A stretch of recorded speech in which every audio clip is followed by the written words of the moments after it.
હે શ્રી રાધે, આપ સમસ્ત વેદોના રહસ્ય નિધિ સ્વરૂપ છો. એ રહસ્ય પરમ નિગૂઢ છે.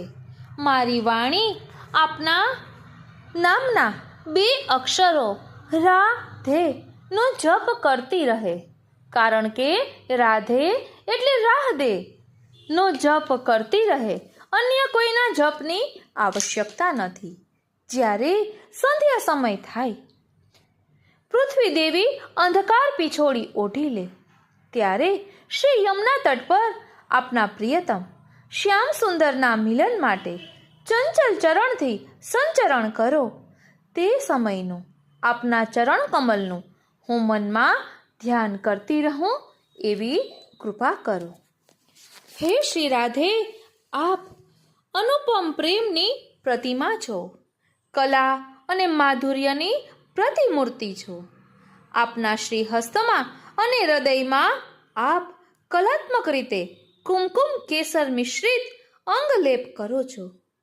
વર્ષા ઋતુના મેઘને ભૂલાવી દે તેવા ઘનશ્યામ રૂપ સાગર આપના મુખચંદ્રને જોઈને ભરતીમાં આવે છે. એવા અતિ પ્રેમાળ રસસાગર પ્રિયતમના કરકમલને આપ આપના વક્ષસ્થળ પર સતત ધારણ કરીને એમના તાપને શમાવીને શીતળતા પ્રદાન કરો છો. એવા પ્રિયતમના પ્રિયાજી હે શ્રી રાધે, મારા પર કૃપા કરીને મને શ્યામ મિલનનું સુખ આપો. શ્રી રાધા એ શ્યામની સંયોજિતા શક્તિ હોવાથી એમની કૃપા વિના શ્યામનું મિલન શક્ય નથી.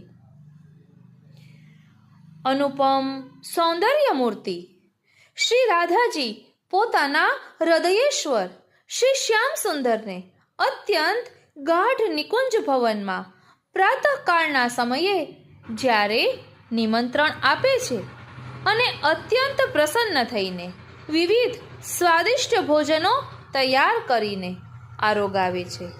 તેવા શ્રી હરિને સમર્પિત કરેલા મનવાળા શ્રી કીર્તિકુમારી શ્રી રાધાજી, મારા પર પ્રસન્ન થાઓ, મારા પર અનુગ્રહ કરો.